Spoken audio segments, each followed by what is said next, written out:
জয় শ্রীরাম। প্রিয় দর্শক বন্ধুগণ, আমি আজকে নিয়ে চলে এসেছি আপনাদের জন্য জ্যোতিষশাস্ত্রের একটি গুরুত্বপূর্ণ টপিক নিয়ে।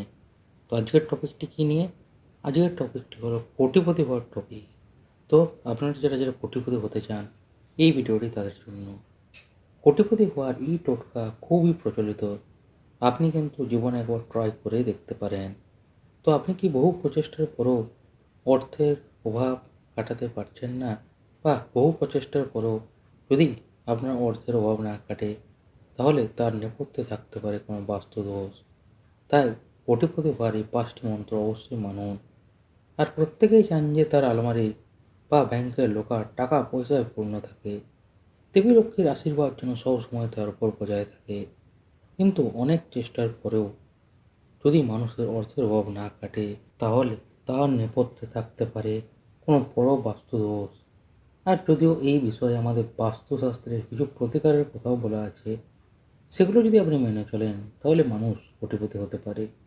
আর এই বাস্তুশাস্ত্র অনুসারে কিছু জিনিস আছে যেগুলি টাকা পয়সার স্থানে রাখলে ব্যক্তি অর্থ সংক্রান্ত সমস্যার থেকে মুক্তি পেতে পারেন। আসুন জেনে নিন সেই জিনিসগুলো কী কী।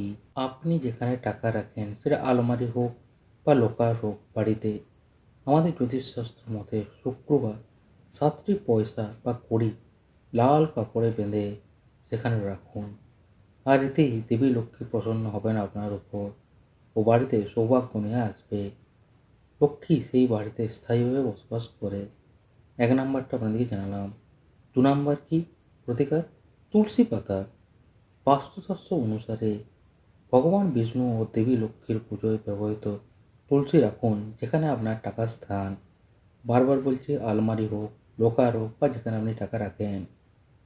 এটি বাড়িতে দেবী লক্ষ্মীর আশীর্বাদ নিয়ে আসবে আপনার, এবং তিনি গৃহকর্তার কোষাগারকে অর্থ দিয়ে পূরণ করবে। 3 নাম্বার হলো কুবের দেবের প্রতিমা। বাস্তুশাস্ত্র অনুসারে ধন, সম্পদ ও সমৃদ্ধির দেবতা কুবেরের মূর্তি যদি আপনি আপনার অর্থ ভাণ্ডারে রাখেন, তাহলে আপনার জীবনে অর্থ ও সমৃদ্ধি আসে।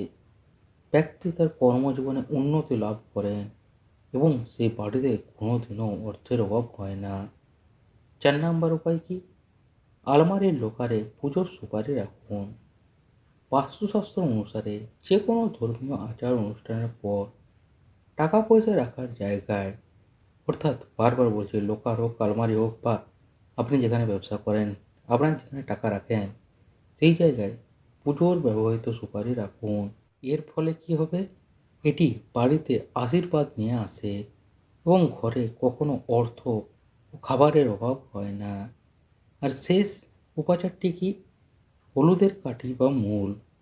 মা লক্ষ্মীর আশীর্বাদ যদি সবসময় ধরে রাখতে চান, তাহলে আপনাকে আপনার যেখানে টাকা রাখেন সেখানে রাখুন হলুদের মূল বা কাঠি। এই জিনিস সেখানে রাখলে দেবী লক্ষ্মী সর্বদা ওই বাড়িতে বিরাজ করেন। তো প্রিয় দর্শক বন্ধুগণ, আজকের এই ভিডিওতে আপনাদেরকে আমি কোটিপতি হওয়ার 5টি মন্ত্র আপনাদেরকে জানালাম, যাতে আপনি কোটিপতি হতে পারেন।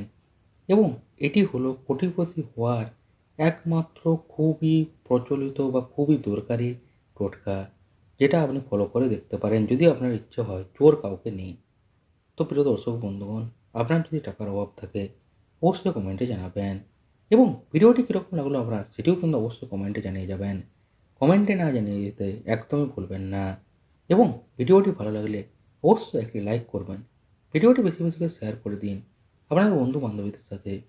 ফেসবুক, হোয়াটসঅ্যাপ, টুইটার গ্রুপে যারা কোটিপতি হওয়ার চেষ্টা করছেন, কিন্তু অর্থাভাবের জন্য কোটিপতি হতে পারছেন না, যাতে তারাও এই কোটিপতি হওয়ার 5টি মন্ত্র সম্পর্কে জানতে পারে, এবং এই উপাচার বা এই প্রতিকারগুলি করে তারা জীবনে কোটিপতি হতে পারে, এবং তাদের জীবনের যাতে সমস্ত সমস্যার সমাধান হতে পারে।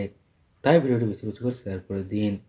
আর যারা বারবার বলছি এখনও চ্যানেলটি সাবস্ক্রাইব না করে ভিডিও দেখছেন, অনুরোধ করছি এখনই চ্যানেলটি সাবস্ক্রাইব করে বেল আইকনটি অল করে নিন, যাতে ভবিষ্যতে এইরকম গুরুত্বপূর্ণ ভিডিওর টপিক বা এরকম গুরুত্বপূর্ণ ভিডিওর নোটিফিকেশান আপনার মিস না যায়। তাই এখনই সাবস্ক্রাইব করে বেল আইকনটি অল করে নিন। আর যারা ফেসবুক পেজ থেকে দেখছেন, এখনই ফেসবুক পেজটিও ফলো করে নিন, যাতে আপনি ফেসবুকও সবার আগে আপডেট থাকতে পারেন। তো প্রিয় দর্শক বন্ধুগণ, দেখা হচ্ছে পরে একটি নতুন ভিডিওতে এরকমই আরেকটি গুরুত্বপূর্ণ নতুন টপিক নিয়ে। তো এই ভিডিওটি দেখার জন্য প্রিয় দর্শক বন্ধুগণ আপনাদের সবাইকে জানাই অসংখ্য ধন্যবাদ।